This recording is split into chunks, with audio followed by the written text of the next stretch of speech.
right, guys, thank you all for coming here to our April edition of UX Belgium. Once again, for the third time at Plein Magazijn, together with our dear host and sponsor, our sponsor of always, and our host of this month, ARIAD. So maybe just to have an idea, who of you is here for the first time? All right, that's quite a lot of people, that's nice. So it's also for you that we just start with a brief introduction about our organization. So who are we? We are UX Belgium, and we are actually a networking organization made by UX designers and for UX designers and all kinds of product people, basically. And what we've been doing since 2011 is we're trying to get a community together, a community that can empower each other, that can learn from each other by having talk nights where people can talk, can spread their knowledge, and that they can connect together, basically. So that's what we've been doing since 2011, before UX was the known thing that it is today. And yeah, basically what started out as an idea in a bar ended up growing through an organization that already has more than 4,000 members. So, and that's more or less us in a nutshell. And well, we started in Antwerp, and Antwerp is still like where we have the biggest presence, where we try to do it every last Tuesday each month. We also have expanded to other parts of Belgium. Since, I believe, 2022, we're also part, we also have a chapter in Brussels, where we meet every second Tuesday of a month per quarter. And we also recently started with a UX chapter in Hasselt, where our next event will be at the end of May. So, voila. Also, in terms of volunteers, of course, we are a volunteering organization, and we had the pleasure to have Reza join us. Maybe some of you have seen him around already. He's not here tonight, unfortunately, but our group of volunteers is growing. And you can actually also be part of the story of creating a community for UX professionals. You can be part of that. This is actually how we keep doing this, by having dedicated volunteers, and you can also help us. And you can help us in several different ways, from the communication part, the management part, to the technical setup, as you can see Helf doing. There are so many ways you can help. There are so many things you can learn by being a volunteer. And what's also, we are open for everyone. So if you have the motivation, if you want to explore your horizons, feel free to chat up to me or any other of the volunteers, and we'll see what we can do for each other. Then, besides volunteers, of course, there are other things that keep us going as well. We couldn't do what we are able to do without our dear hosts and sponsors. Like ARIAD tonight, we have a very good network of dedicated hosting places and sponsors already, but we're always willing to looking for more partnerships in the future. So if you are also in a company that has UX high on the roadmap, if you feel like your company sees this as an opportunity to spread their thought leadership, their knowledge about the field, then we could be, yeah, it could be a great collaboration. If you also feel that way, feel free to hit up any of us, and we can surely look what we can do for each other. So, and this is all from, we are quite getting covered for Antwerp and also for Brussels, to be honest, but we're also still open for places for 2025. I believe we have one more in Brussels and also 2 more in Hasselt. So, yeah, always worth it to have a look. Then, of course, what makes these evenings so special, what makes knowledge sharing possible, is to have enough speakers, basically. Speakers of all kinds of trades, of backgrounds, that have a little bit of knowledge to share. And I truly believe that each and every one of you has a story to share. And we want to bring the possibility, basically, to be able for you to spread it to a larger audience, basically. What we don't look for is we don't require you to have any kind of years of experience, or we don't look at what title you have. What is most important is really just the courage to get on the stage and pick up the mic. And so if you feel like that's you can always have a talk with us and check, and we can see how we can find a spot for you. So again, I think we are still looking for a speaker for June for Antwerp, but especially for the fall, there are still a lot of opportunities where you can speak. So if you feel like you have a topic you really want to share, so feel free to hit us up. Then there's one more other thing. We will have a night where we can explore a variety of topics that we can connect, but we also hope that the conversation doesn't end here. So that's why we also have a Slack channel. So it's a Slack channel made for UX designers. You can find everything there, from job opportunities to new events taking place, new courses happening, and also just regular jokes that only UX designers will get. You will find it all over there. So if you feel like joining, be sure to maybe scan the QR code or go to our website, and be sure to say hi on our general page. So that's it for Slack. And then we will get to our host of the night. And it's not just a host, but it's also one of our most long-time sponsors. That is ARIAD. And we have Jeroen with us today, who will take a word for ARIAD.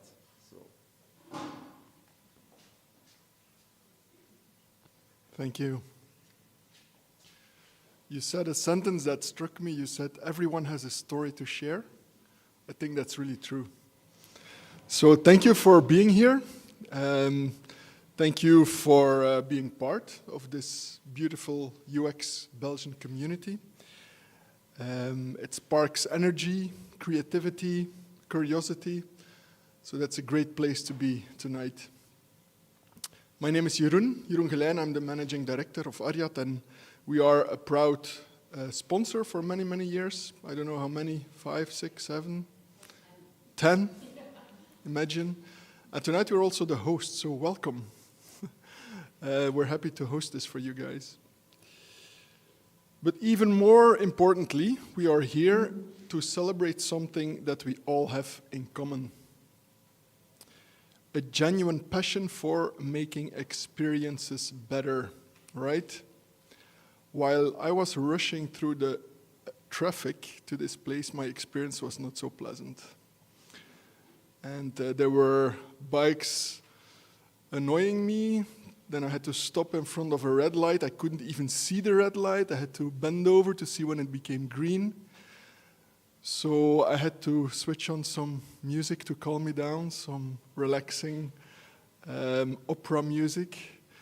But then something happened in the traffic experience that really made me smile. There was a blind person, and she had a dog that was leading her through traffic. And so while cars were queuing full of traffic jams, actually the zebra pad? The crosswalk, there were cars on the crosswalk, but of course if you're blind, you don't see that. And so the person starts to walk on the crosswalk, and then suddenly the dog tells her to stop, and she's a bit confused, like, this is a crosswalk, why should I stop in the middle of the road? But it really put a smile on my face. The dog stayed very calm, went a little bit to the right, around the car, and led this person in a very safe way across the road. And I was thinking, guiding people through mazes, through difficult navigation situations is something I think as UX experts we're all trying to do on a daily basis, and it really put a smile on my face and made me a little bit more happy today. So whether you are specialized in research, in design, in content, or strategy, at the heart of your mission, you want to shape experiences that makes people's life better. You're with me so far? You're building experiences that want to make people's lives better, right? Well, actually at ARIAD, we do something very similar. We want to help people make their career experience better. So we really share that. That's also why I'm here to support this community. You may know ARIAD as a staffing and recruitment company with more than 10 years experience and one of the strongest UX communities in Belgium. But honestly, we're more than that. We also are a community. We're a community of digital experts, of which UX, product designers, is a big chunk. But this is part of a bigger community. And our role is to help make your career experience better. So we're going to go and spot opportunities for you. We're going to open doors. We're going to build bridges between this fantastic group of talent and the ambitious companies that we talk to on a daily basis. And we're going to connect, we're going to mentor and inspire you. So everyone in this room is passionate about crafting better user experience. At ARIAD, we are as passionate about crafting your career experience. So if you want to know more, or just chat, come and find me later tonight, or one of my colleagues. Maybe raise your hand, who's here from ARIAD and Sisu. Come and have a chat with us if you want to find out more. We'd love to meet you. We love people, we love to talk. So thank you again for making this UXBeers session in Antwerp special. Let's enjoy the weather, let's enjoy this time together, and cheers to building the future of UX in Belgium. Thank you.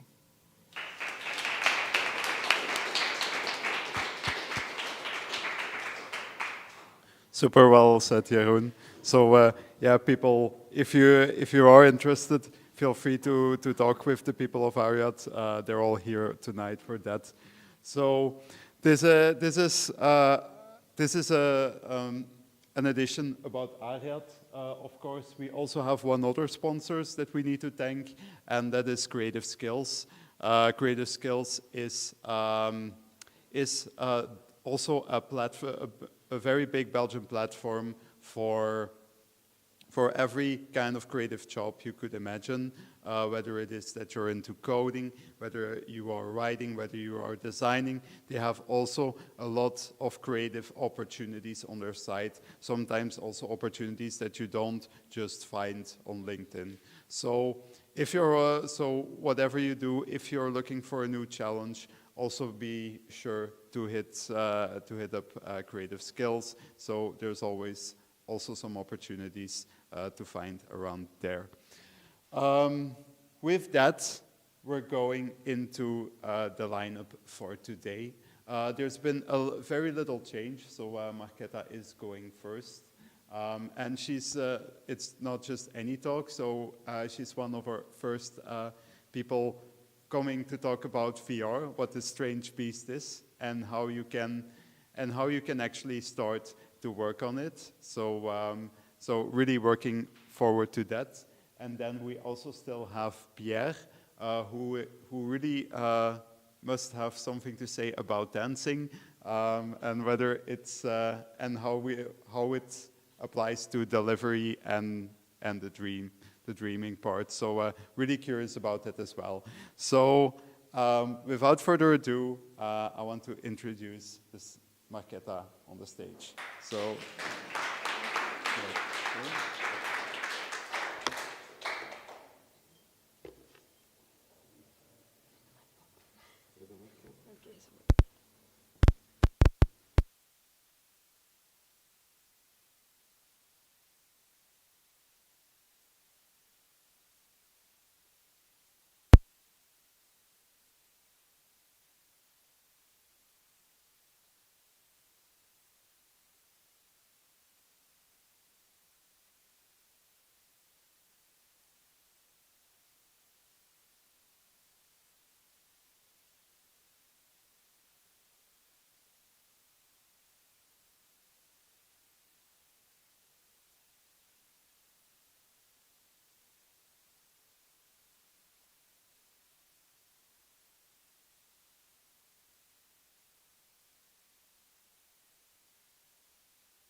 just... Okay. Voilà. Yeah, this goes like this, and if you could remove this laptop. Does it work right now? If I speak, you hear me? Okay. Yeah. Perfect. And can you please just so we can take this one. I don't. Yeah. Okay.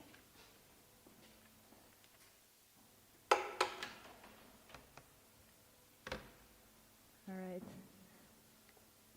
Now it's a bit broken. No. Sorry. Let's try again. It's coming along. No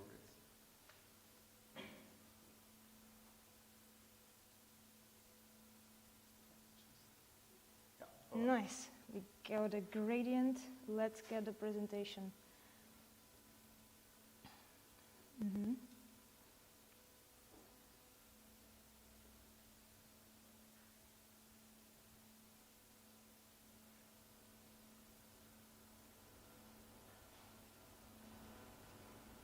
Sorry. Trying to make this work. Where is it?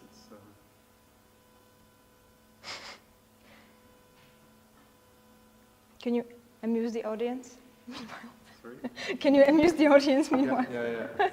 I don't know if we have any else to say. Anticipation, but that's all to make a bigger bang afterwards. Yeah, I just didn't know that I would be the first, so then couldn't have set it up. But this looks like it might work finally. And I can put it here. Yes, that's happening, that's great. So voila, there we are, guys. There we are. And then I might even be able to do this. Yes, it works. Perfect. And do you have a presenter thingy that I could use? No, I just have to use my laptop to click. Yeah, or I can No, I will. Yeah. I'll do it. All right. sorry for the technical mess. Hey, I'm Marketa, and I work as a virtual reality designer. So that's what I'm going to be talking about today. Yes, working. Okay, not here. Never mind. So I come from Czechia originally, in case you were wondering where the name and the accent comes from. And I moved to Belgium last year, so I've been living here for around a year and a half. And I used to work as a UX UI designer in 2D, making 2D apps. And then during my master studies, I got into a research project about education in virtual reality, and really got me excited for VR, for XR. Because I was thinking there must be designers in this, right? So there are apps for virtual reality, but who are the people who make them? And can that be me? And so I got more into XR design, more into figuring out what it is. And there were not so many resources back then, actually, but eventually it got better, and now you can find plenty. And I got my first job in XR a year ago, actually, in April. So for a year, I've been working as a XR designer. And and that's the kind of headsets I designed for. You were maybe wondering, okay, virtual reality, but what does it actually mean? The headsets that you could put on your head. I hope in the future it will be like lightweight glasses of some sort, because it's bulky, uncomfortable. Already good enough, but the way I perceive it is that we are now designing for these devices so that later on, when the technology gets better, we can design very good experiences for those lightweight, mixed reality glasses when they are a thing. And so you hear all these terms floating around as VR, AR, mixed reality, augmented reality, spatial computing from Apple, but really they are just all in this term XR. That's what I'm using. I'm saying XR because we use that as an umbrella term for all of those to make less of a mess of it. I work here in Belgium in a virtual reality studio that makes creative apps. It's called Oisoi. It's in Ghent, and you never heard of it. And it's a studio of just 10 people-ish, which you might have heard of in case you know virtual reality. But I don't know. It's Painting VR. It's the main title of the company. And it's basically what it sounds like. So it's painting in virtual reality. You get an easel, canvas, you get brushes and tools and some markers and stuff, and you can paint, like actually touching the canvas in virtual reality, and it makes pictures. Another title we have is Wait, What's That?, which is like Pictionary in VR, like a guessing game where one person is drawing and the other people are guessing. So there's more of a multiplayer experience, but again about creativity and for artists. Now, so as I said, I joined Oisoi a year ago, and when I joined, I was the first designer, I was the only designer and the first designer in the team.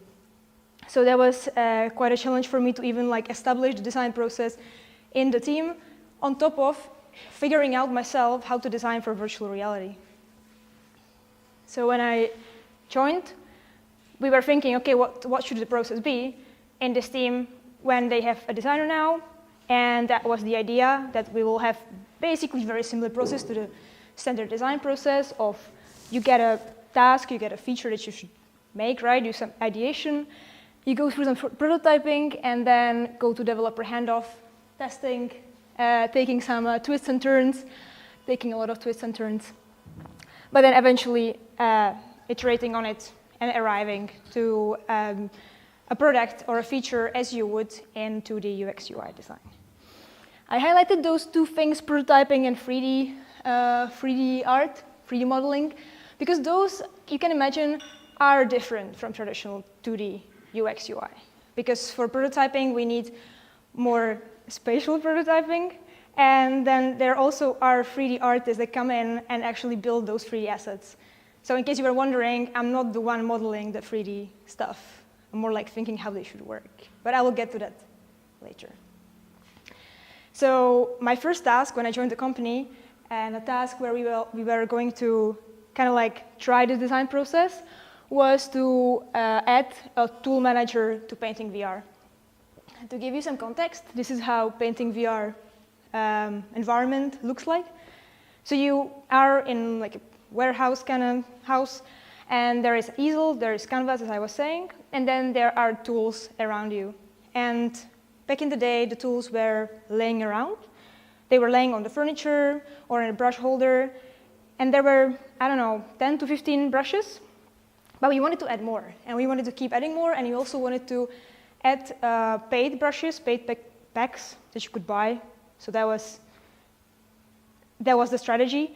But if we would keep adding brushes to this, it would get kind of messy. So we needed to make some sort of tool manager. And now I'm showing you this hand menu, and maybe it seems obvious.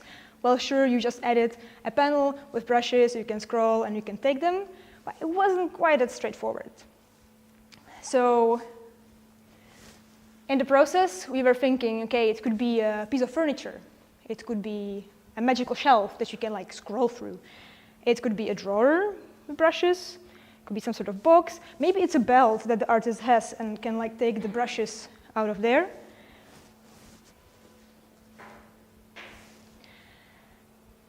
But the thing in VR is that we want to take inspiration from the real world, because real world is inherently 3D, and that kind of makes sense when we design for VR, that we will take inspiration for what we know from our physical world.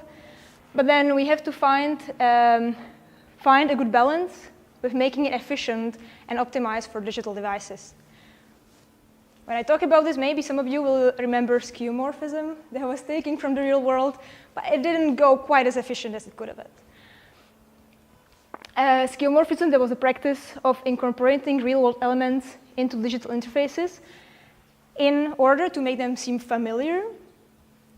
But then later on, we actually went away from skeuomorphism into flat design and into whatever we have now as an ideology. And it's kind of similar with VR. So, for example, we used to have gravity in Painting VR. And now we're like, of course, there's gravity. There is gravity, and then we have also gravity in Painting VR. But you know what? People were dropping brushes, and then they had to pick them up, right? And that just kept happening, especially because VR is a new medium, and people are not used to the controllers. So they sometimes like misclick, and then a brush is down. So this was a good principle we took from the real world and added to the immersion, make it feel real, but it actually wasn't quite so practical. And so we turned gravity off, because you can. And, well, people stopped dropping brushes to the ground. Now they just float in mid-air, so you can just grab them and continue painting. Right, so back to the task. So we were doing the tool manager, right?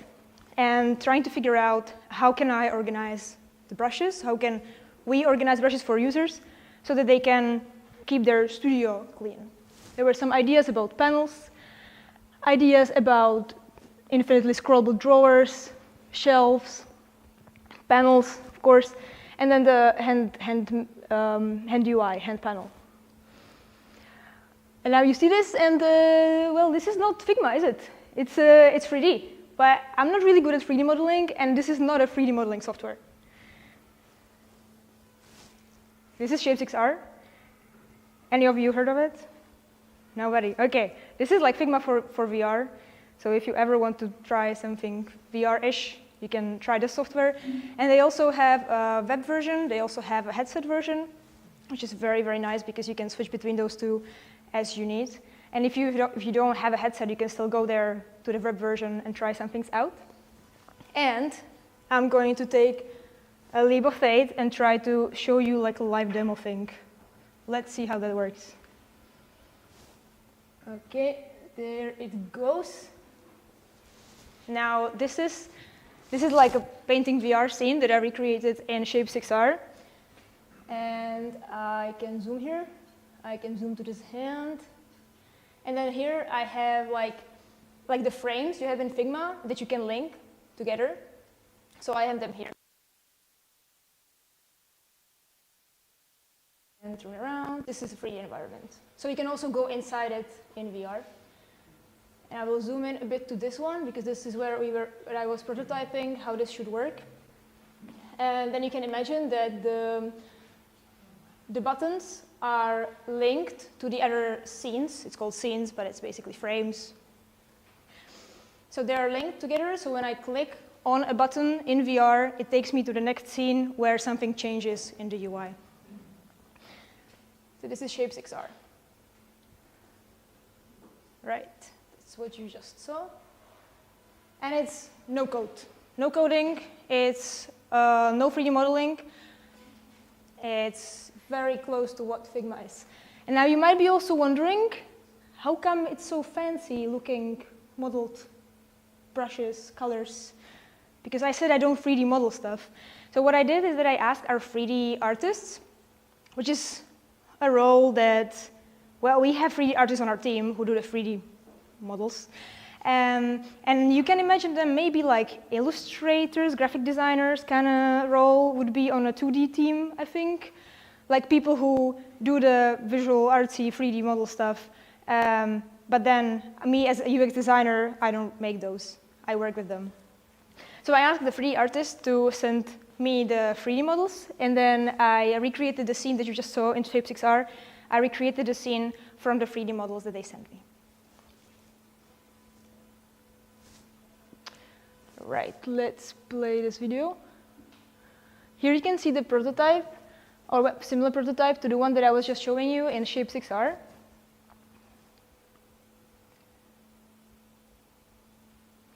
So you can see that I'm clicking in the 3D space on the UI. And then what I do is that I take, I use Shape6R to get an idea of the layout, of the spacing, of the sizes, of the way it attaches to my body. Of the way it attaches to my body. And then I take screenshots of it, I bring it to Figma, and then in Figma I iterate on it again and bring it to better fidelity, higher fidelity, and then like go back and forth until it starts making sense.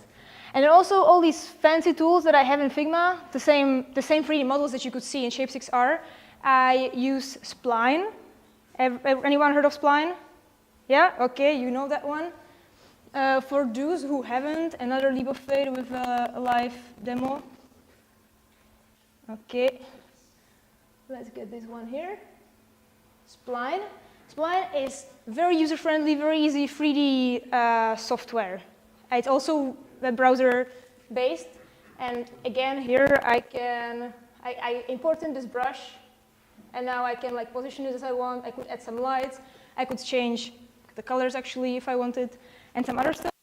Then I can click on export here, and I can export a PNG like this, and the angle that I want. I get the 3D models from our team, and then I work with them in Shape6R, but I also bring them to Spline so that I can export PNGs and use them in Figma. All right, let's go back to here. Yes. And then finally, another prototype, another video of prototype. And this one particularly I recorded for the developers. So this one is more part of the developer handoff. And I'm showing a bit more on the video how it looks from sides, how it reacts on hover, but how it acts spatially.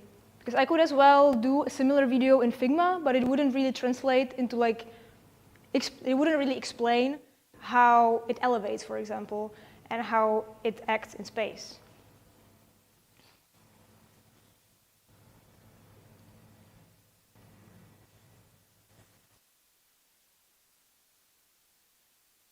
Figma still. I do like the 2D flows that I can do in Figma, I do in Figma. And then those that I cannot, I do in Shapes and record videos. So to my developers, I normally hand off videos and Figma flows, and then sometimes Figma videos like this one. And then of course, feature descriptions and notes. And now, like, here it works because it's kind of 2D, but it doesn't work for every feature. So it really depends if I can use Figma or if I have to use Shape6R. Shape6R is also collaborative, so I can invite my developers inside Shape6R, and then we can also check it together, and decide which variant we like. Or I can also explain sizes, gestures better there than I would just like, without the visual aid or 2D. Right, and this is implementation in the game.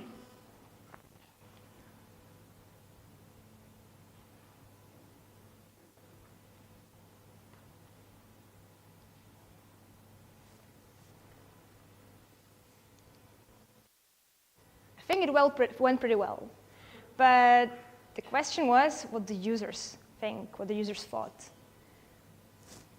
So that brings me to the last one. It's about user testing. And now, you can imagine that gets a bit complicated in VR, because people see things in the headset, but you don't see what people see, unless they stream it, unless they cast it to a laptop, but then you have to be with them to see it, unless they cast it, but they also stream it to you over another streaming platform, right? It gets a bit complicated, and then imagine your users are not super tech savvy, and explaining to them, hey, can you please take your headset, connect it to computer, start casting, and send that screen to me while I will be watching on the other side of the world, and then we can talk about what you're seeing and experiencing. Well. So it really depends if you have single player or multiplayer. So if it's multiple people being in the experience, one, and then if you're doing it remote or on-site. For the example of the hand menu, what worked for me was asking people to send videos of using the feature. So we have a community on Discord. For any of you who doesn't know Discord, very gamer kind of platform, but also for whatever pimp communities with chat, voice, and video. So we have a community on Discord, and people share their artworks there. And also some tips about painting, and sometimes they also ask for new features. They give us suggestions what they would like. So that's actually, for me as UX designer, that's amazing. We have a community of people who use the app and are willing to talk about it and give us suggestions. So I contacted a few people who shared their artwork recently, and then I asked them, hey, have you seen this? And could you record a video of yourself using it? Please say everything out loud, explain what you're feeling, your frustrations, what you like, what you don't like. So I did that, and obviously not everybody answered, and not everybody did, but a few people did. So I got a few videos where I saw people using it, and some great feedback. That really worked well. Another thing that you can do is just watching people's recordings on social media, because people, especially with painting, people do record content and they do post it, and then you can watch how they use your UI and see where they struggle. And then, yeah, I asked for written feedback. What we also did is to attend playtesting events by game dev community.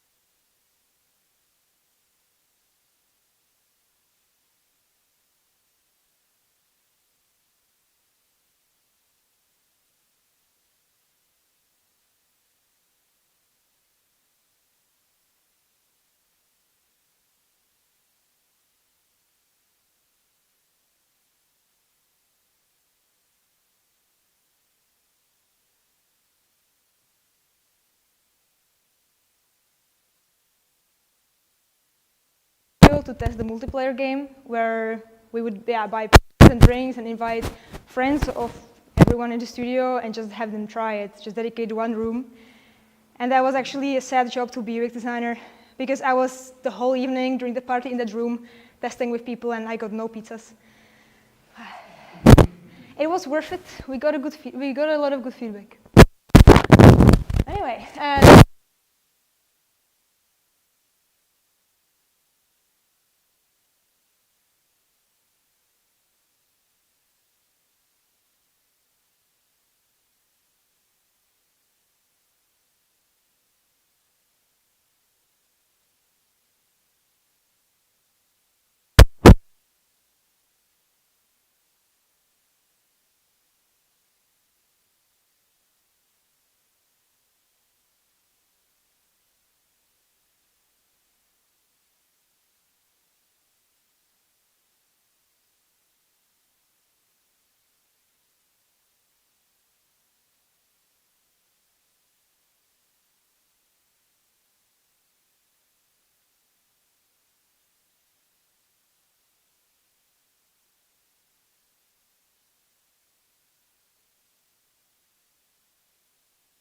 Experience where we're now using regular UI.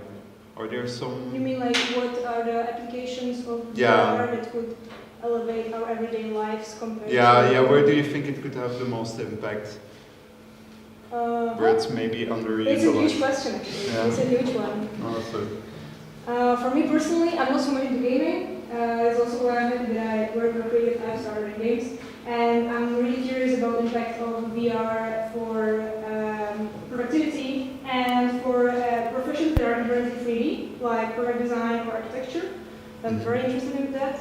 And then I'm very curious what will happen with the evolution of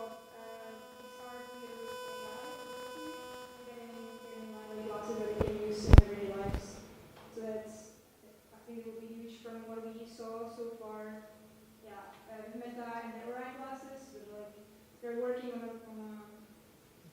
prototype that's too expensive now to ship to consumers. So they're working on that prototype, and also Google showed their Gemini together with their prototype of AR glasses, and that I think will be the biggest revolution. Okay, nice. The headsets, the bulky headsets, All right. What other? Yes. Yeah, very nice talk indeed. I come from a backend software engineering background, not really UX. But I have a question for testing. How do you, because it's an app with VR, so is there no way to do A/B testing? Because you're logged in as a user, of course. So don't you have a way to do A/B testing or get metrics from the user? Yeah, for sure. Okay, so should I repeat the question for the recording? No. Okay. But great talk. So A/B testing, metrics. I didn't talk about metrics, I didn't talk about A/B testing, but it's definitely possible. You can definitely, maybe a good example is that in our painting studio, you can also generate a heat map of where people actually put their canvas, put their easel, where they put their tools, and where they stand. So that's a good metric that you can collect. For A/B testing, I'm not sure what exactly, but it depends for A/B testing, you probably want something that is conversions, no? Like, as in, if we were, for example, selling DLCs, selling more brush packs, then we could maybe A/B test. No, I was talking more on the process itself, like, because you have, as developers, usually the design in reality is completely different, and then you need to adjust the design to fit some constraints technically.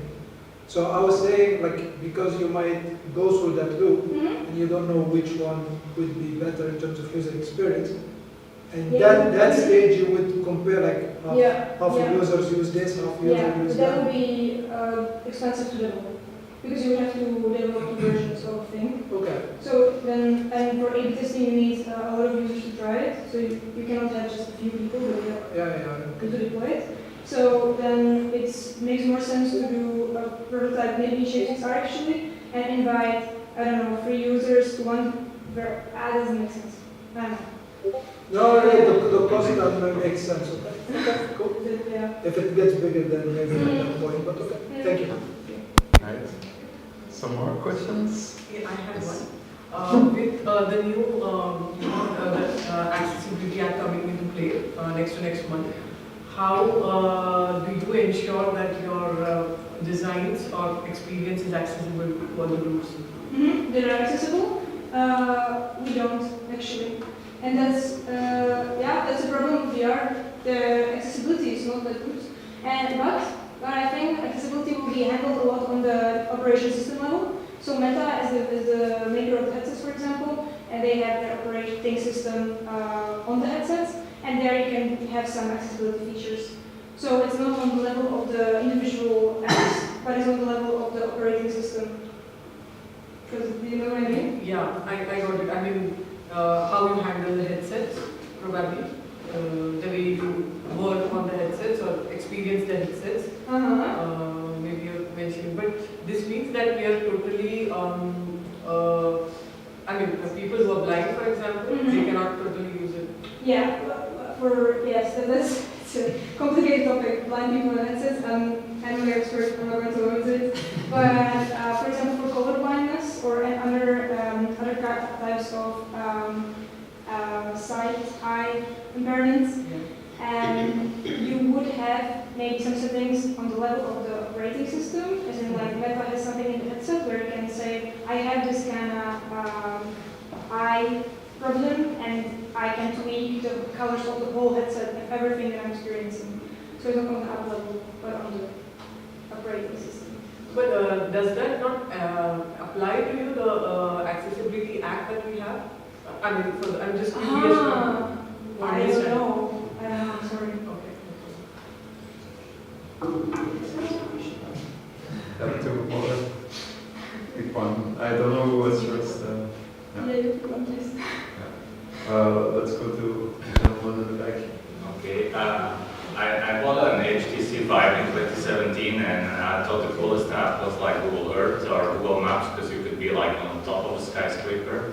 I also found an app called Sunshine 3D, and it was a bit like Minecraft. Okay. And you could, like, basically with game assets, you could build anything. So it was nice to be like the king of the universe and to build like with infinite blocks, basically Minecraft, right? But then in virtual reality. And I was pretty excited. And then nobody seemed to be like in this space. It seems like it was hyped around that time. Oculus came, the HTC Vive came, and then it seemed to kind of like die in a way. Like it got less popular. And like, how do you see this, like the evolution of the space? Because you talk about the developments from Meta, but like, do you see it like growing again, or is it like a niche thing and it's gonna stay niche? So I personally, I want to say I'm no expert, kind of am, but I'm not. Like me personally, I think that the future of XR is a bit further and in the point where we get the lightweight glasses, and where it has more real life productivity use, aside from gaming, aside from entertainment. So I think that's where it will actually become more spread, and we're not there yet. But I'm not in that industry to design for masses now, but I'm there to design for masses later. When it is, I hope. Right. One more. It's related, I guess, because no, I'm just so fascinated because I feel like the worlds of game design and UX design have been so separate, like just different, totally different industries for so long, and now I'm questioning why.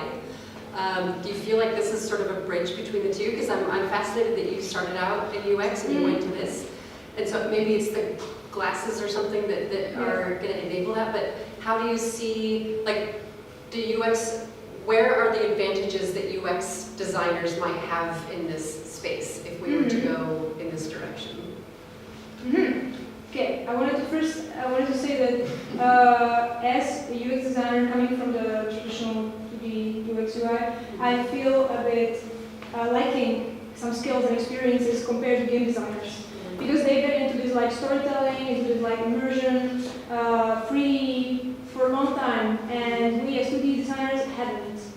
But then I also think that we bring in more like the methodology of how to do good research, how to do good testing, and design systems and that kind of stuff. So like the structure, the methods that I think is coming from 2D UX UI, and it's like solid text that we can use in Kickstarter. That's a great work. So there was one more question that we ignored for too long. Okay. Yeah, so when we're working in Figma and the whole 2D game, like we're used to like working with components and reusable stuff that's flexible. You build like a design library or those kind of things. And I was wondering, because you have all of these virtual 3D assets that get provided to you by 3D modelers, how does that work? And are those like component based? Can you like iterate on that? Can you change? Yeah, so the tools are not there yet, and these standards are still getting established. And Shape6R, for example, doesn't support components yet, but there are some hints in the UI that they will support them later. Like they already have like, this might be a component in the future, but it's not yet. Like they're teasing you, but they're preparing it. So the direction is definitely there. Then in we were in Unity, so it's a game engine. There again, there is some way to do prefabs, so there are a bit like components, but they don't work quite as smooth as like front-end components. So it's also not there yet. It's getting there, and I think we will bring it in as we go. All right, so yeah, thanks for answering all these questions. So if you have any more questions, make sure to hit Marketa up at the bar. So now we're going to have a break of around 30 minutes. We'll see you back at 20:15, all right?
second subject from our speaker, Pierre. Hi guys.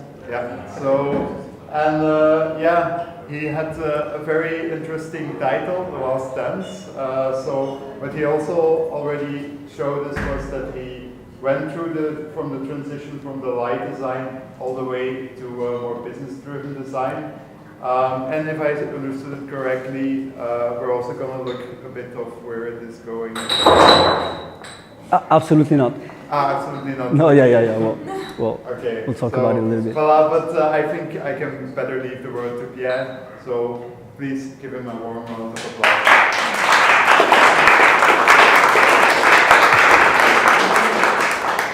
Thank you guys. So against all odds, since you guys, there's a national strike, so I'm happy you guys are all here. The traffic was so awful that you had to take my place speaking first. I actually discovered a little bit your city. I went through the wonderful street with the castles. That was insane. What's the name of the street? I honestly don't know. Okay, so... So no one's from here, okay. Yeah, okay, so wonderful with castles and stuff, so I learned something. So I hope you will also in this little talk. So I was so late and stressed out in my car that I want to take my time and I want to make something light for you guys. I've seen some of the talks that was made in the UXBeer and it was very technique driven. So today I'm going to talk about the market. I'm going to talk about what's happening in the market, what's expected of us. I've been in this industry for 20 years, so I'm not the oldest, definitely, but I've seen quite some changes in different era, and I want to talk to new designers, old designers. I've heard some BAs, I heard some developers. I don't know where you guys are at. And so what you can expect from this talk is the 5 trends for 2025. No, that you'll have to go on YouTube to check. Definitely that's not what I'm going to talk about. What you can expect from this talk is first of all, by the end of the talk, I will have talk about Michael Jordan, and if anyone pays attention, it's in the title, obviously. I will have talk about, thank you very much, so the mic is not working? Is it working? Or 2 mics? No, it's so that people from streaming hear you better. Okay, here you go, streaming. So it's a bit off because it doesn't do anything for my voice, so I guess. So I will talk about Michael Jordan. I will mention a famous beaver. I will not say AI once. I'll try. Forbidden words. Well, it doesn't count. Just come on, just leave me one. And what else you can expect is that we're going to go through the changes in the different era, and we're going to see again how it's changing. Because I think that for a lot of us, is there still room in the first place so on why we became designer, which is dream big, make a mark, make better products? Is there still room for that in our market today? So let's find out. Okay, so first of all, do you know what the oldest job in the world might be? If you think of the one you're thinking of, it's not that one at all. And any idea? Okay, so the oldest job in the world, it's the hunter. So the hunter, so job mining, you give some kind of money, obviously 3 million a year old, it wasn't money, but hunter was the first job, and then you have to wait quite some time to see the second oldest job, which is storyteller, and on LinkedIn it was a shaman, actually, the job title. And it's 50K years ago. And so that's the point to tell you that UX design, what you're gonna talk about now, it's just a baby. It's 35 years old, barely. So the first time anyone used user experience in the same sentence, it was 35 years ago, just web design. So it's just to show you that what we're gonna see together through a little bit of my experience and also the market is just genuinely the identity crisis of UX design. Just UX design, it's a very new practice that is trying to get inspiration from everywhere it can. Architecture, engineering, just name it, fashion, everything, product design. And so I thank you, Don Norman, for that wonderful piece of inspiration. And also, I was wondering, is there anyone who is able to explain to their parents what they do? So I was thinking about that well, I think about it a lot because I see my parents quite often, and I think I go like this, like, hey, you know, the big brands, they are in internet, and they need to build new digital product or to make their old one better, and I help them do that. And I know that I lost them. I don't know where, I think digital I lost them. So then I say I just fucking draw, I draw. That's what I do, I just draw. Did anyone have a better take so I can help me for my parents?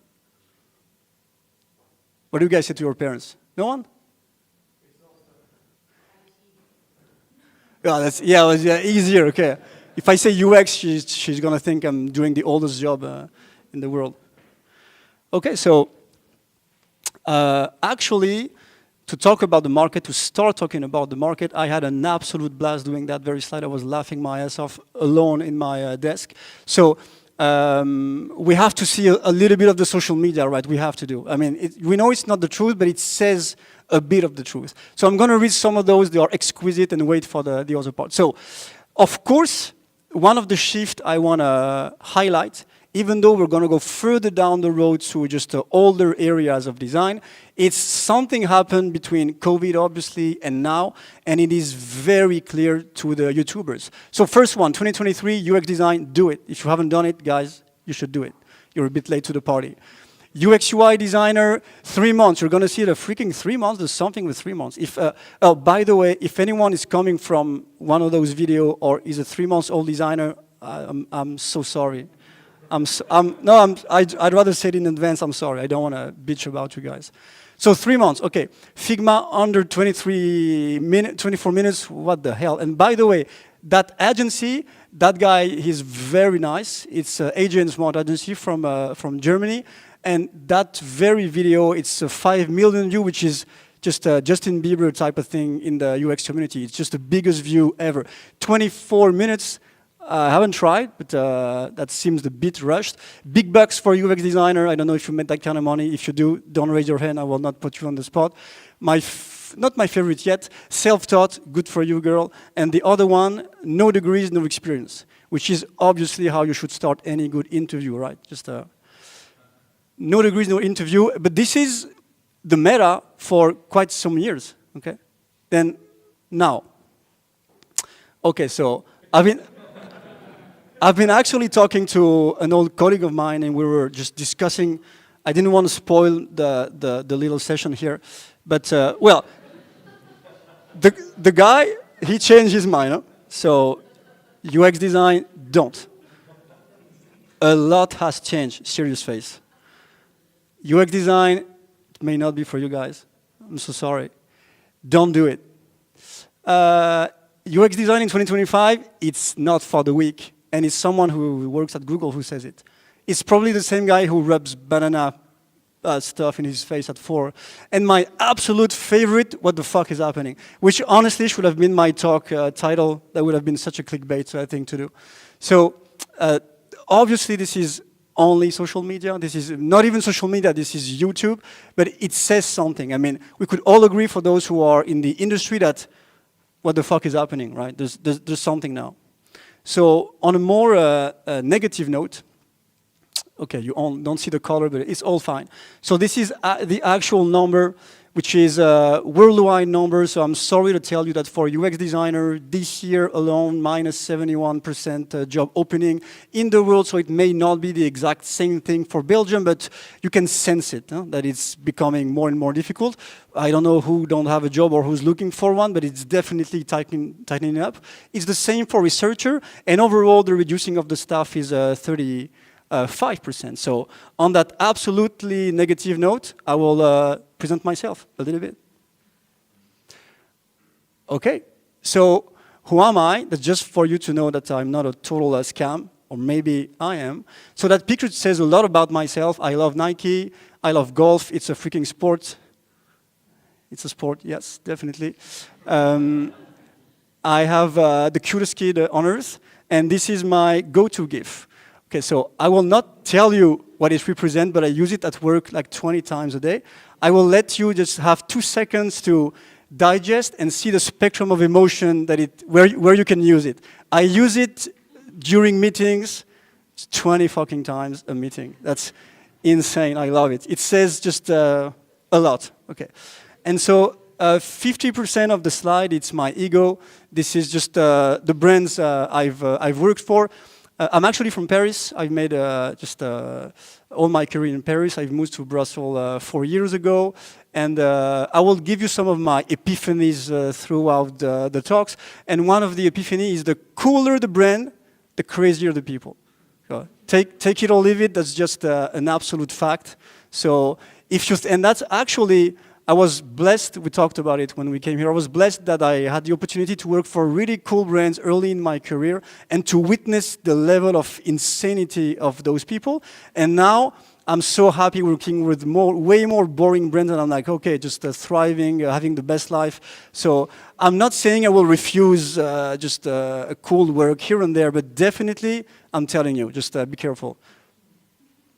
Okay, so now, before we go through different eras, let's not forget about the talk. Can we dream or must we deliver? Okay, this is the tension, this is the shift I want you guys to see and witness. And for real, even though I've put some work into that session, it was not that hard because in a way, I'm the market. I mean, I've been there for 20 years and I've shifted myself, not exactly trying to adapt to what the market was requesting from me, but I was obviously, anytime I was looking for a new job or a new opportunity, positioning myself where I thought it had the most purpose. So there's plenty more titles, but what I want us to discover is the pattern. So one of the first pattern, and I want to talk to the designers and the managers, so I have another thing for the people who are lucky enough to have a team of designers.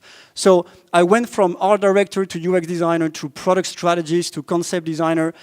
Funny note, I realized that the last two positions, it's kind of shifting obviously towards product, but you add the strategy and the concept to make sure people don't forget you have a fucking brain. So that's kind of where I think it's also going. And I don't have a crystal ball, but this is kind of the trend going towards UX architects or UX engineers. So you can definitely, even though this is not obviously 100% accurate, there is still art directors out here, but not in the UX business. So it's very interesting to see that we shifted from more artistry practice to a more product practice. And definitely this is, and it's, by the way, funny to see how in the architecture world, it shifted way before us. Architecture needed to be engineered also when they absolutely had no idea how to build a house at some point. So we're going towards a deep hybridization of our practice. And this is what the job titles are showing, even though it's only a job title. And the mindset is way more important. On the managing side of things, I've been creative director, creative lead, pretty much the same, head of design, design team lead, product lead. So what I see, what I feel, what I sense is that it's going way more towards the collaboration and team and building team. So overall, I think even though this is a statement that sounds a bit cheesy and you can see on the just a workshopy kind of mantra, we definitely are shifting from the genius hero creator, from the facilitator, the enabler. And one of the reasons, not to spoil the talk, is that our practice, our jobs are getting way more integrated into real companies. So we're not just the exception on our small bubble playing around with sticky notes, even though we have quite some.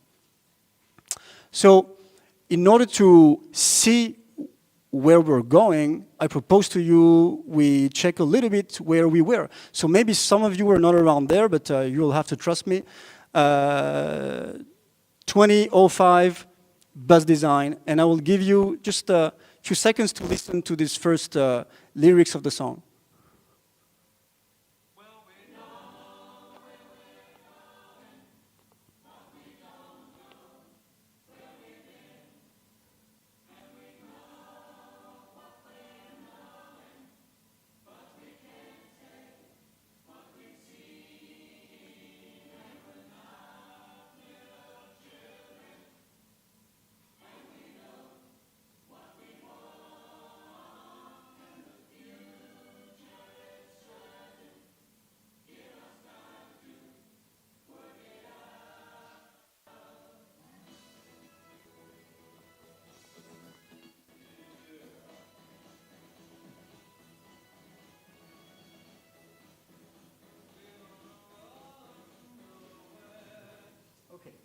So we were, Mike, sorry, we were definitely on a road to nowhere. I don't know if you heard everything about it, but everything about it screamed design. We had absolutely no idea what we were doing, despite the fact that there were just a lot of history on design.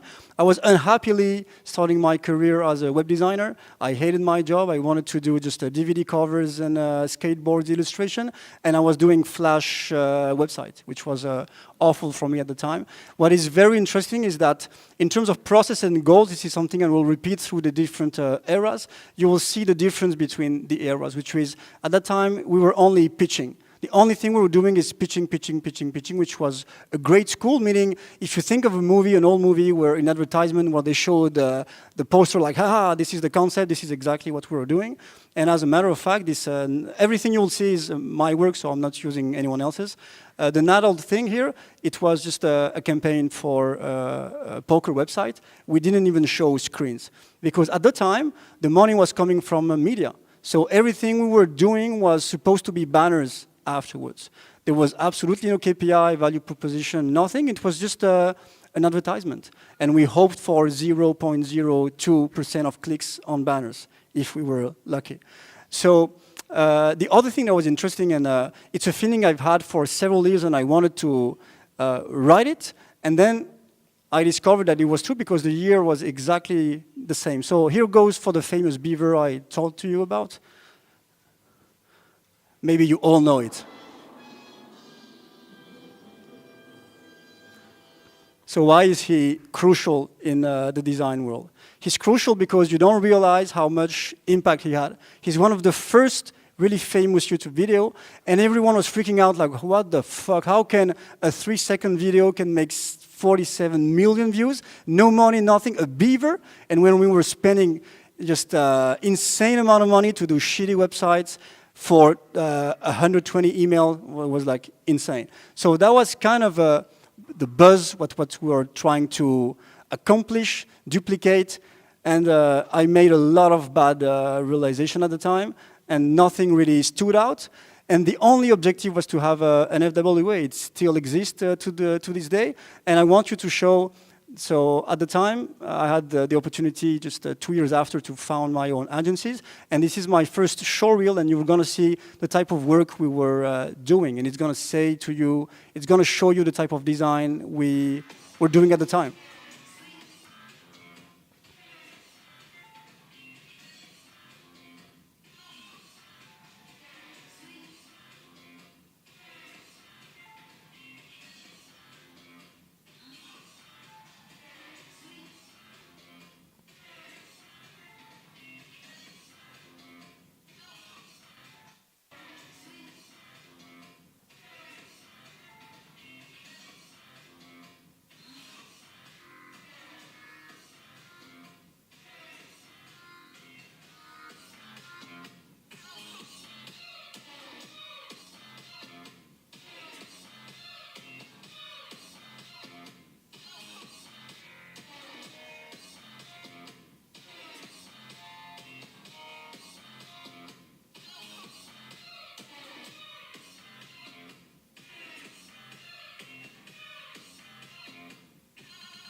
Okay, we got it. So I don't know if you've seen the deep shadows. It aged a lot, huh? And at the time, we were only designing for delight. I mean, pitching. We were pitching experiences, and this was how it went. So jumping back 10 years after, 2015, maybe some of you started their career at that time, and I call that the UX mainstream. I will leave you with...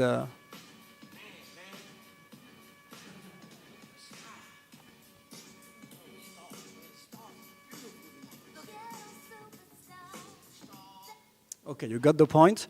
I think it was a prime period to start a career or to be in. I'm not saying it's going to get worse, but definitely this was an absolute blast because we were in the middle. The community was screaming, hey, data-driven, but we were not really able to do so. People were just barely able to connect their analytic, even the big brand. But what the shift happened is that we were not getting budget from media agencies anymore. It was all digital department, which sounds a bit off right now, but at the time, people were structuring their companies with a digital department which were paying for things. What is very interesting, and maybe you don't remember it, but 2015, it means 2008 has passed. So 2008, subprimes, the financial crisis, no money, nowhere anymore, design obviously included, but no one. And the shift it did to the market is that after that, well, no one was ready to pay for anything, but especially for design. People wanted concrete. They were tired of, okay, nice plan for my house, but are you able to build it? And actually, it was a great time for developers to just make all the nice frameworks appear, and people were willing to pay for more robust, long-term platforms. So this is just a few animation. I'm going to talk over them. At the time, the inspiration were coming from Fantasy Interactive, Les 84, Basic Agency. So agencies, studios, collective were still leading the way. But it was a wonderful moment because anytime you said UX, which was still something at the time, anytime you talked about user centricity, just people had no way, process, or insight to challenge you on that. So in a way, it was also a bit of a manipulative moment because we were on top of our game, but people were listening way too much. And personally, this is where I discovered the limits of designing for myself. This is a period where I was exploring a lot of stuff, and I also had my biggest failure, meaning people were just stupid enough to listen to me way too much, and I had my way into my project, and I delivered stuff I was absolutely proud of, and at the end, when we were measuring just a little bit, it was not that great. But it was a period where we were designing without any consequence. You could drop something, just drop the mic, and then leave to the other project, and no one would go and find you like, hey, this is the product you shipped. Product was not even a word in the mouth of clients. And it's an interesting period.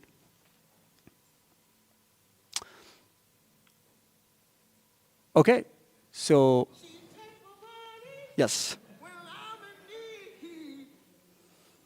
You got it faster this time. So, okay, 2020, I think it's the most interesting era because it's now, right? It's now. It's just before the YouTuber told you to go into UX.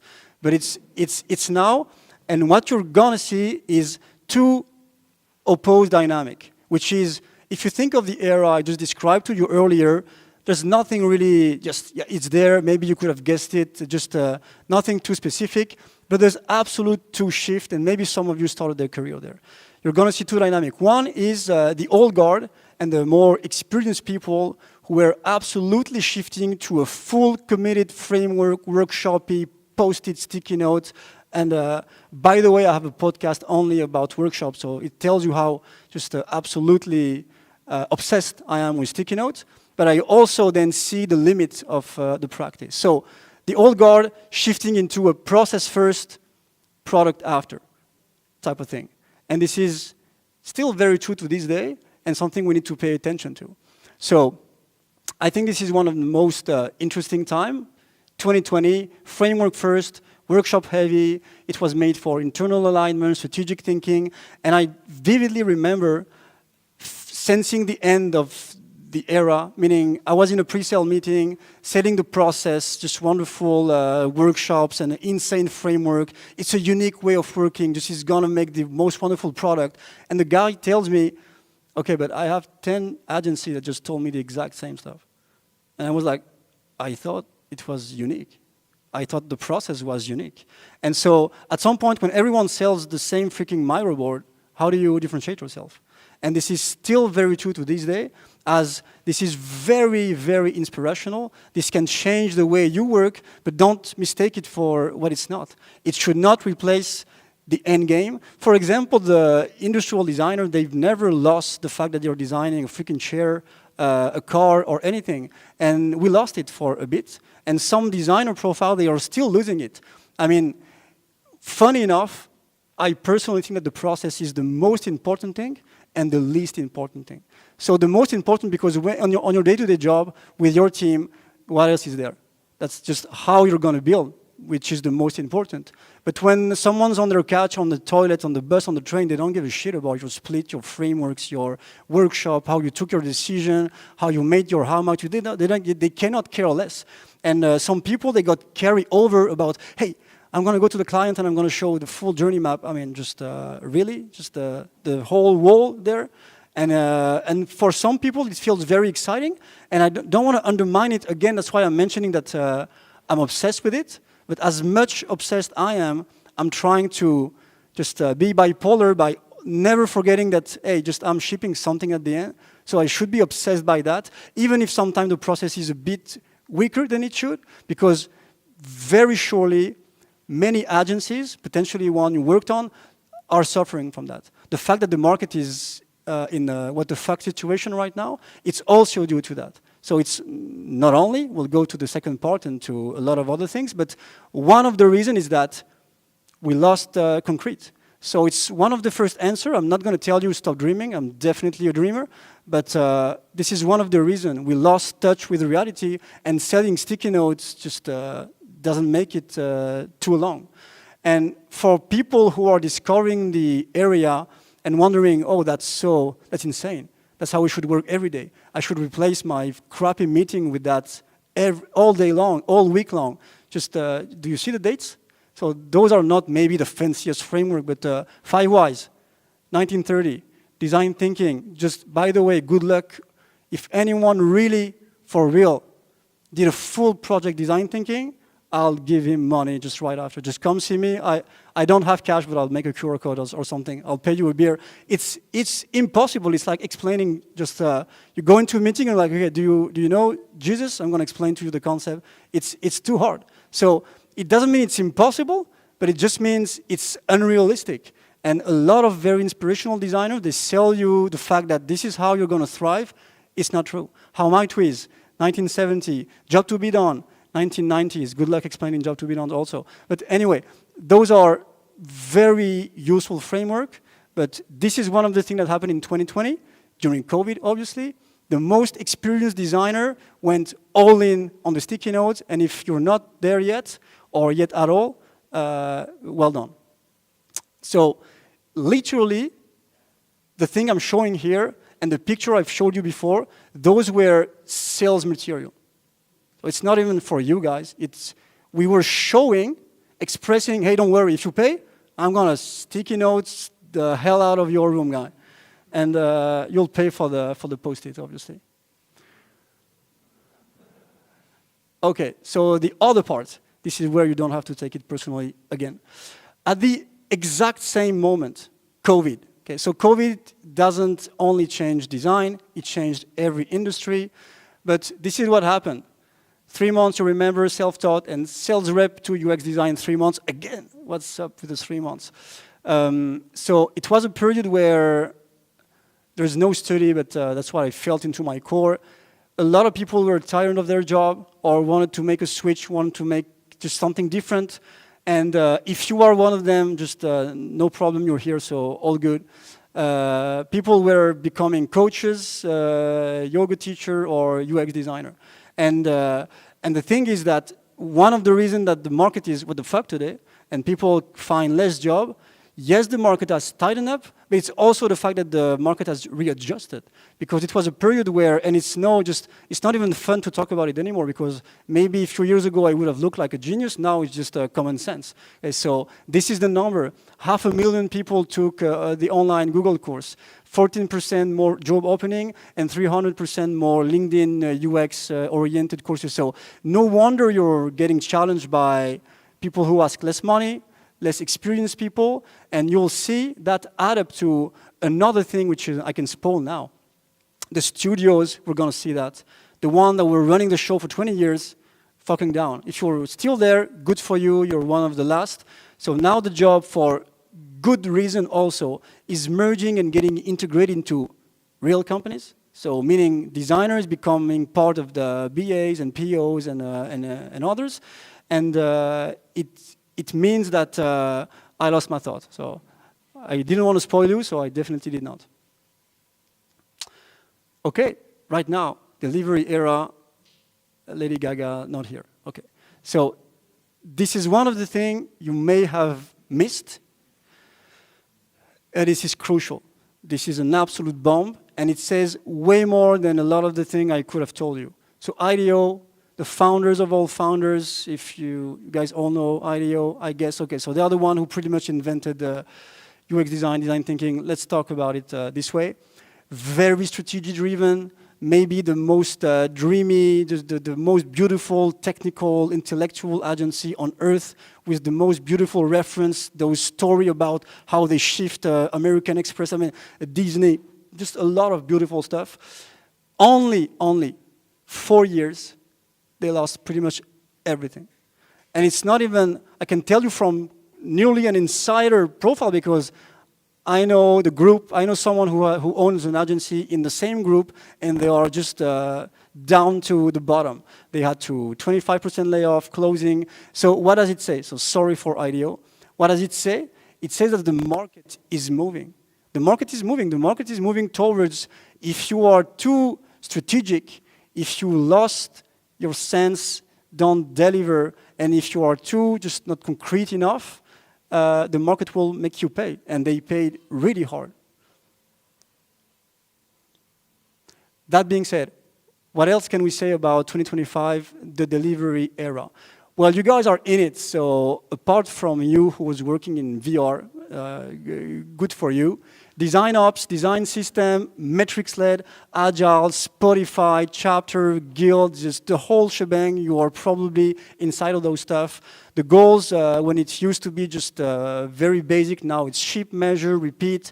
We want good ratings on Apple Store, and we want as many users as possible. There's definitely other goals, but what is very interesting to see is that in only 20 years, the studio who were running the show are closing. So beautiful studios like the Sismos, the smart design agencies, the IDEOs, it shifted towards collective. Maybe you're part of them because it's the second most biggest employer in Belgium and overall in the world. So we're talking about Fjord, we're talking about Frog, we're talking about North Point. So all the consultancies, they became the biggest player. And you must be aware of it because when I came from Paris, which was very agency driven, and I discovered the Belgian market, I was like, holy shit, there's only consultancies here. They're the only one who are just opening jobs and very heavily. But don't get fooled. Maybe you are happy where you are. I'm not here to make you change, not at all. But why did they do so? Why did they do so? You represent, in terms of business, we're nothing. We're absolutely nothing. When they can sell 5 designers, it's the end of the freaking world. That's one of the reasons why the teams are small. So maybe they can have their fun in pre-sales because definitely you make more beautiful slides and you are and that's just how the culture of design is.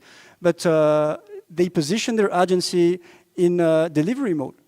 What they are really after is the 500 developers they can sell for the project. It doesn't mean it's bad. It's just the absolute reality. So the market shifted also because some smartass decided to buy beautiful collective of designer and position them for the client to be like, don't worry, I'm going to build it, but I also have some fancy cool guys with Vances and shirts that can design the actual screens. So did it hurt the market? I'm not saying that. I'm just saying this is how it's going.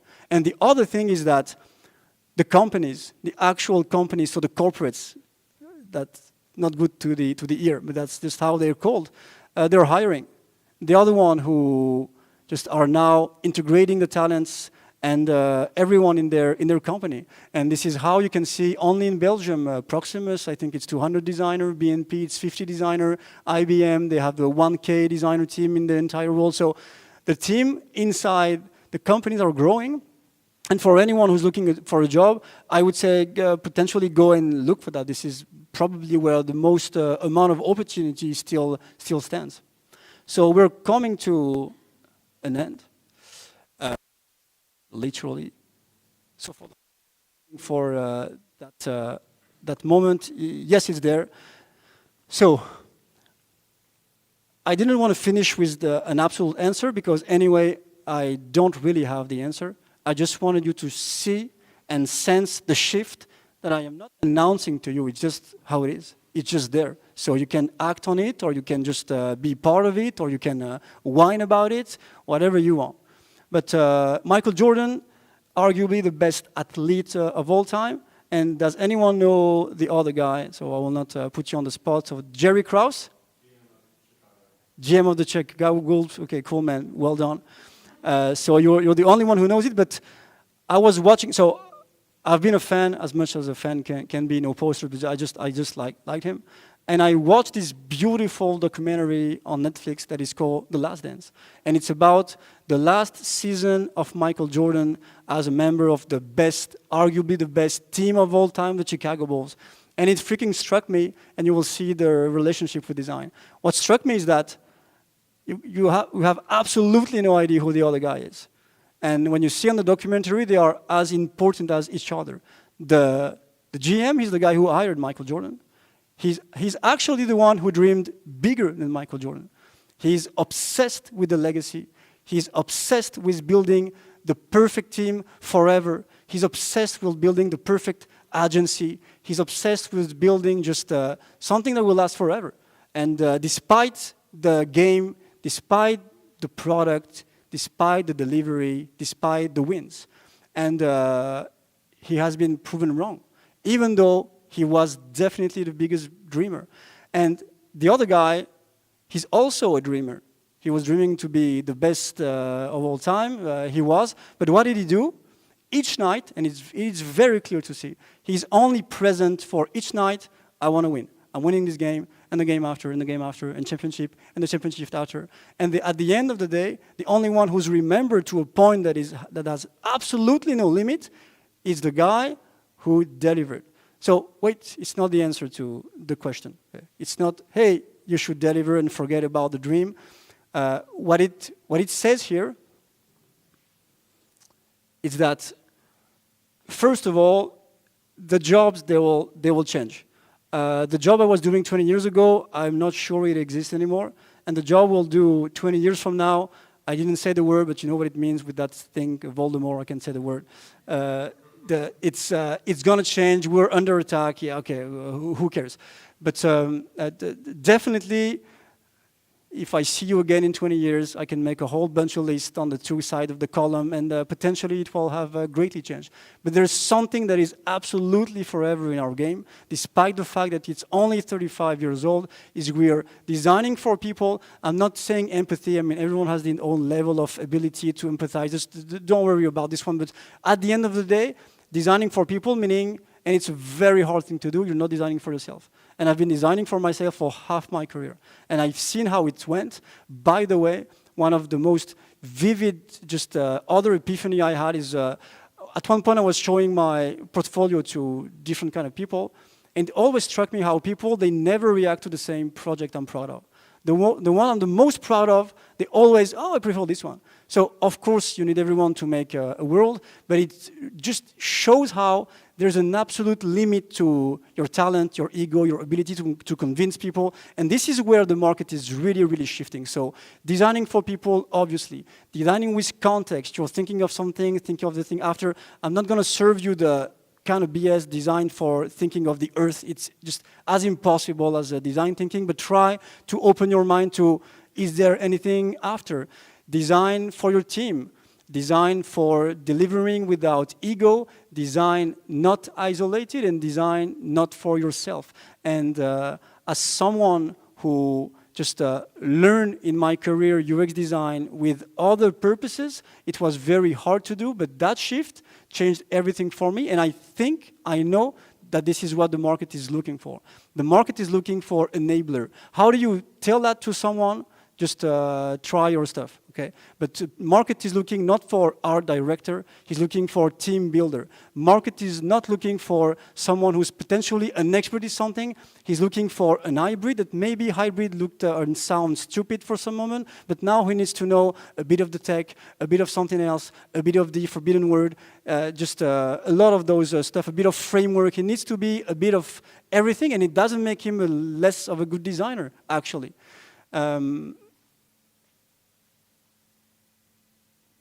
Okay, so I leave you with that question. Potentially, if you ever invite me again, I'll try to be on time this time.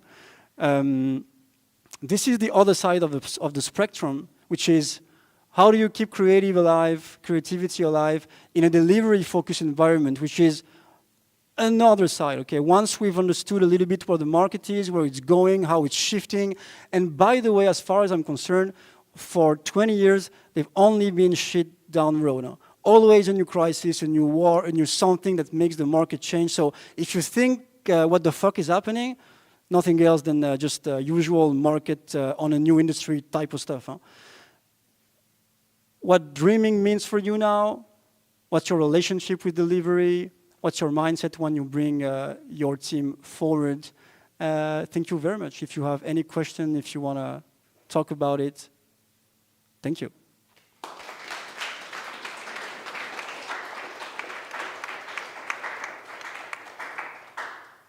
Yeah, thanks, Pierre. That's I really see a lot of things that me and my colleagues have been talking about for a whole while. There's so much to unpack here, so I really want to ask to the audience, what questions do you have for Pierre? Meaning you have none. I do have one, maybe if I can start maybe. So you showed in the graph, and I do agree with you, like more the focus on internal in-house teams. So what role would you see, this is a prediction of course, but what role do you see external people still have? Do you still think, what kind of value can they still bring while this trend is happening? Can you repeat the question again? Sorry. So if the trend goes towards more in-house team, yeah. what should be the place of, or what should be the value that the external people still bring to companies? Well, first of all, even if companies are integrating designer, they're still paying external resources. So when I say internal, is that they're building team inside. However, they choose to pay them as freelance or anything else, it doesn't really matter. But the culture is that your day-to-day is with a company. Yeah. Okay. Any other questions?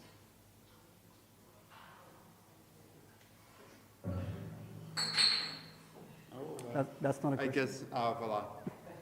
If you're saying, and I really resonate with what you're saying, meaning you're pitching to potential clients back in 2008, maybe 2010, you would pitch the process, right? Then you mentioned that at some point we'll sort of pitch the outcome. What would you pitch right now if you were in their shoes, if you were in the agency's shoes? Oh, that's a great question. Actually, from my colleagues and peers that I talk about on other agencies setup, process is still core because now executives understand the KPIs and the objectives, so they definitely want to see process, but they don't want to see process only, which makes it very tricky because I used to build deck around how the process is going to be amazing. So I would say this is an answer I cannot give. We need to find the next steps, which is how do you formulate and articulate the fact that you're not only about process and that you actually give a shit about how it's going to look like. Maybe it's a bit of both, meaning showing the process and going back to pitching what the end idea would be. Because at some point for many years we were only pitching, hey, this is the dream, it could look like this if you pay me.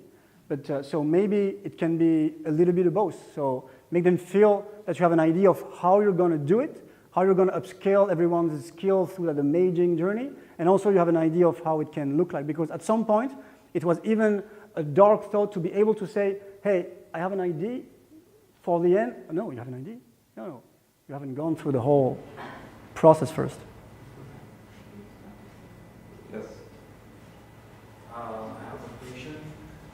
Before we worked with Kanban, and then now we have something, let's say new, but it's not actually new, it's agile.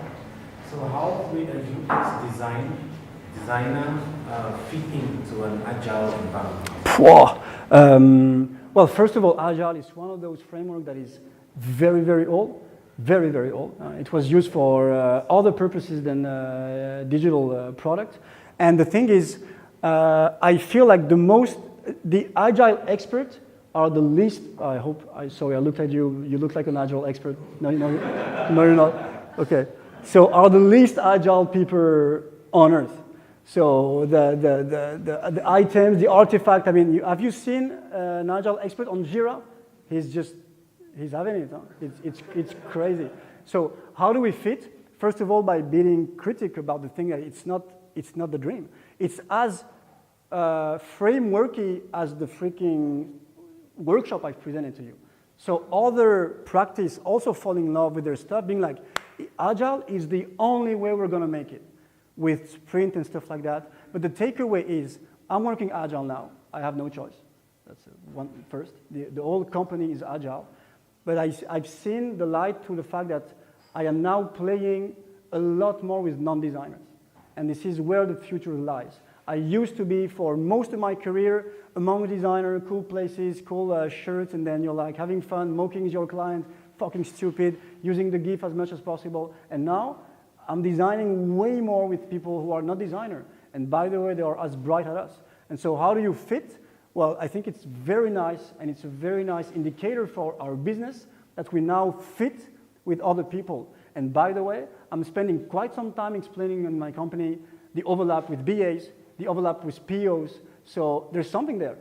We've been saying that forever, but it's true, it's fair. At some point, we'll not be isolating our room anymore with sticky notes, and everyone will see that from a BA to a PO to a designer, holy shit, maybe I should only recruit one of the three, especially if I've taken the course and became a designer in 3 months.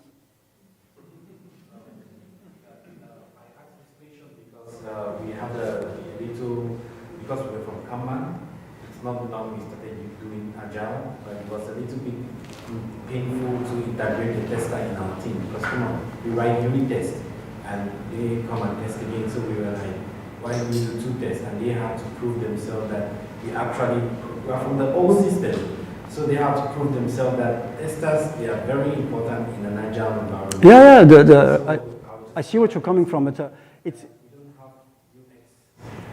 So I think it's very core to the environment you work on.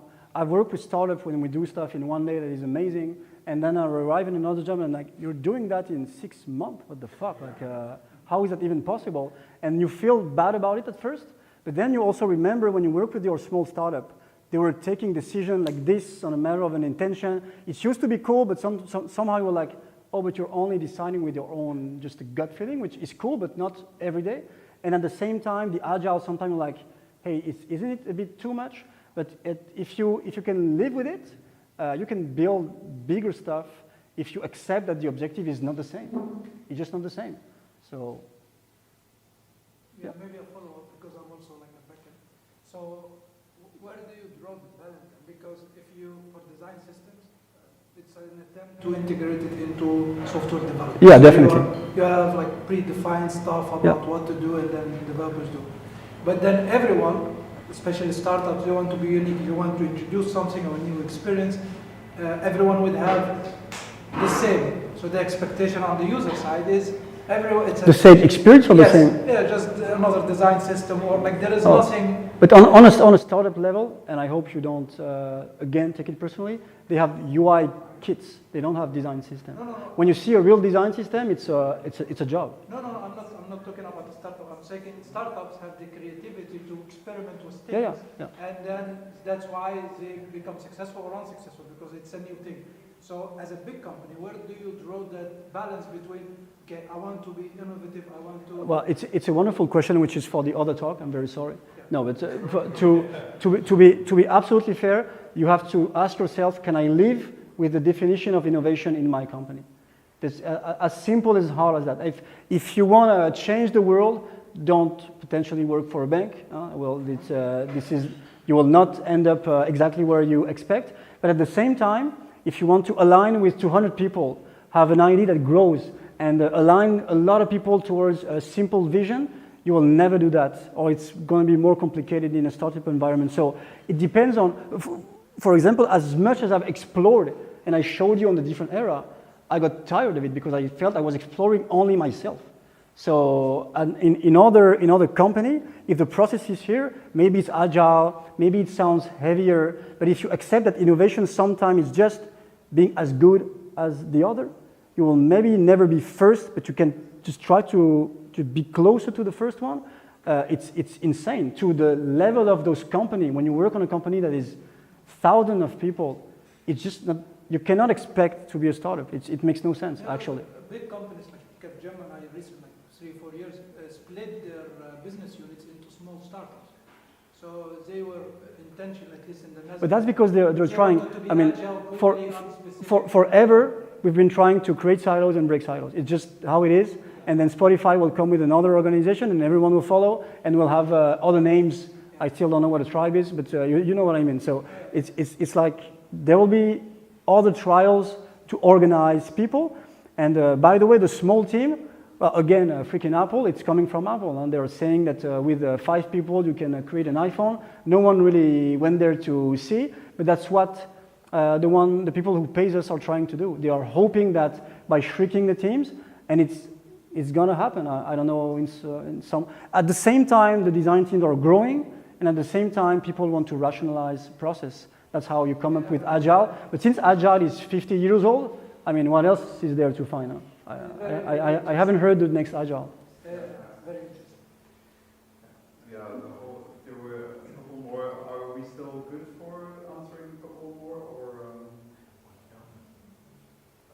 Yeah. Okay. Any Agile expert? Yeah, I love Agile. I'm just trying to, because at a certain point we have to do a demo on what we have developed, and according to the robots who say, this is developers need to do a demo, and then was like, let the tester do the demos, because they were testing the applications, and I'm still trying to understand where the UX fits, because at this point it makes more sense if a UX designer does the demo. Yeah, the relationship with designers and developers. So from the very beginning of my career, we said forever we need to be closer to you guys. You're a developer, and we're not there yet. So there's a reason for that. I think it's hard for a designer to lose a bit of its creativity purposes, thinking he's gonna, okay, now I'm down to it, I'm gonna build the shit for real, and it's still rough for the designer to have that great role. I've seen very rare designers who are just accepting the fact that at some point I need to talk more with you guys than the other stakeholder. I mean, I think it's just a culture thing. It's not, we're not there yet. Will we ever? I don't know, but if I think that's the bigger question, like, do we need to? Like, do we need a demo? Do we need to be closer? I think it's okay for us to still push the idea. I agree. Point it, and then there will be a time where things get implemented, but is that necessarily our role? Well, it's not really on topic, but maybe to shortcut a little bit the answer, I think the best process is the one just you want to try, a mix of a bit of everything, what makes sense for your company, what even makes sense for your meeting. It's as much adapting your communication to just, you cannot do that for your 10 meetings a day, but when it matters most, you need to adapt. So if you are forced to follow every freaking steps of your Agile, sorry for you. But one of the things I do most with my team is try to break as much, we're anti-process as much as possible while respecting the rules. So. Yeah, so I'm asking this question because I'm trying if we can make this the final way. And anyone else maybe? Sorry, but. Yeah, no, so.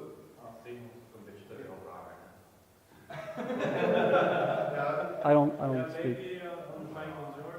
How do we feel about the more people? Yeah, okay. We have a Michael Jordan question, so I'll take it. We've been talking a lot about like how we develop the product and process and how that like changed over time and our role as designers.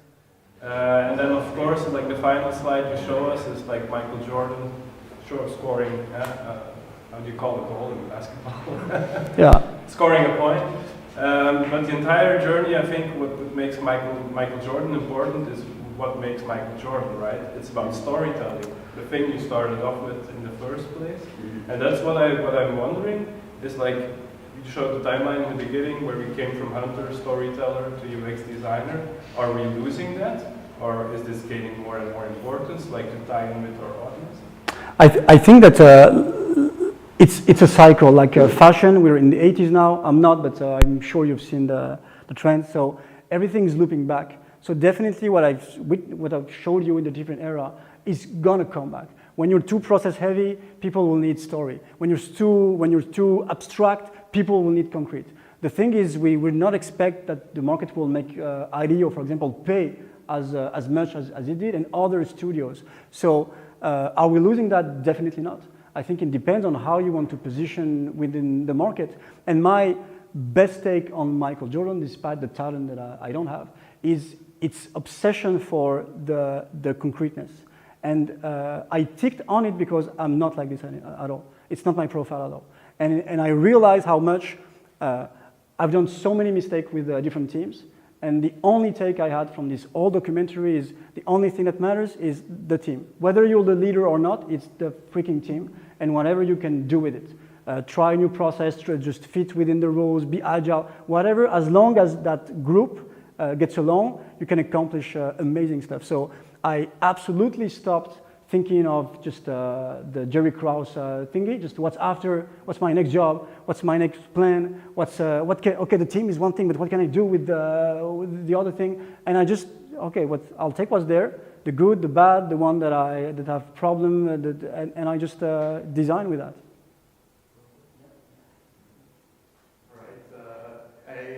Thanks for all the questions. Thanks for the rich discussion. I hope it doesn't stay with this. I hope you stay a little bit, talk a little bit over with Pierre amongst yourselves, and we will be back. And we also want to thank, of course, you, Pierre, and Marquetta, for the amazing speakers. And this also earns you the UX Belgium.